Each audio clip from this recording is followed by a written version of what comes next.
Okay, this is Winter Wonderland, arranged by Dan Coates for advanced piano. Let's take a quick listen to it, then we'll talk about the details.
Alright, good enough. So, as we run through this, what I want to talk about is this stride bass that's taking place. This is the first thing that you should be getting down. And at the very beginning of the song, it shows left hand and right hand being up in the treble clef. So your left hand's actually playing where it says LH underneath those three notes. It's playing that chord and going down to a bass. To an interval, down to a note. Down to a note. Interval, interval. Then we're doing chord, bass note, chord, bass note. And then the song starts at the end of bar 2. So you want to get good at actually keeping a beat with that reverse stride. As the song begins, we get the stride bass going. So you need to get good at going not only up to that 10th that we're doing, back down to the bass and up to the interval, and you need to be able to keep a beat doing that.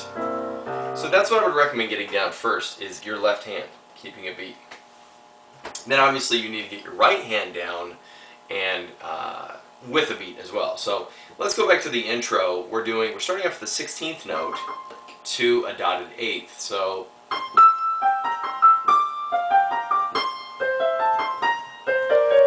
and don't forget here, in the key signature we have B flat.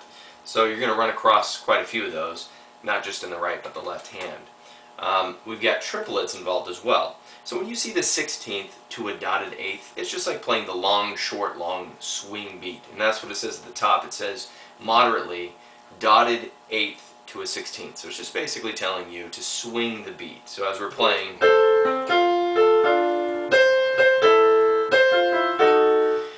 and the triplets are all over the place in this piece. So I'm going to go through the end of the second bar, and we're going to talk about this is the actual the melody line.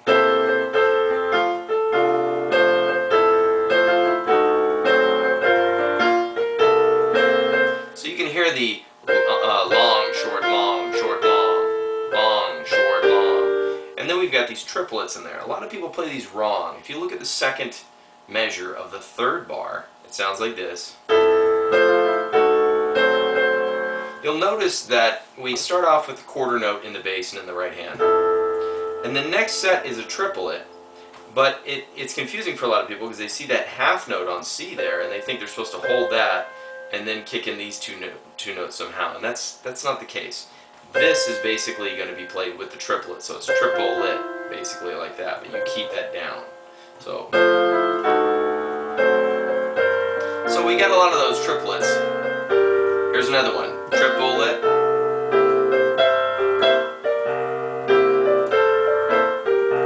Triple lit, okay? Now I'm jumping onto the second page.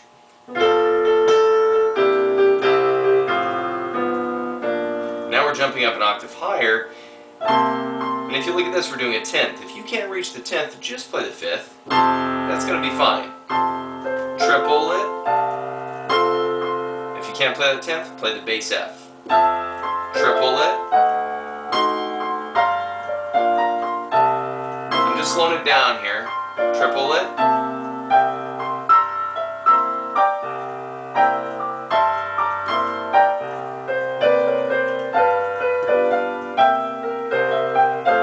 can't get that 10th there in the bass, just play the bass. Now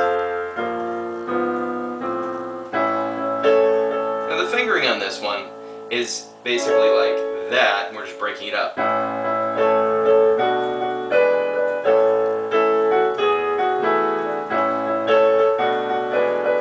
Onto the 3rd page.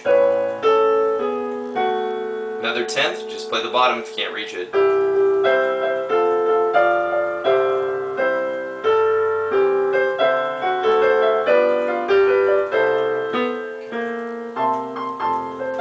So this is repeating at this point until we get to the very ending of the song. So I actually want to jump down to the last bar. The very last bar of this, we've got a 1st and 2nd ending. I just played in the demonstration at the beginning, straight to the 2nd. We're playing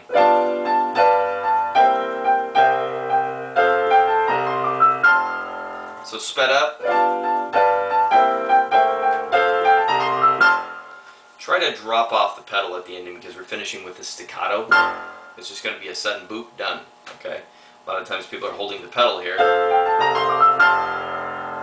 not going to be that bad, but it's not the way it's written. Alright, hopefully that helps a little bit with a practice strategy. Doing this stride left and then getting the right hand down, and also how to play those triplets. As far as fingering goes and stuff, if you're one of my students, we've went through the fingering and wrote it in. Make sure that you write in a fingering if you're having an issue playing parts. Come up with an intelligent fingering, an intuitive fingering for those parts, and take your time doing that. Don't just fudge it along the way, it won't work. Anyway, hopefully you enjoyed this tutorial. Good luck with Winter Wonderland.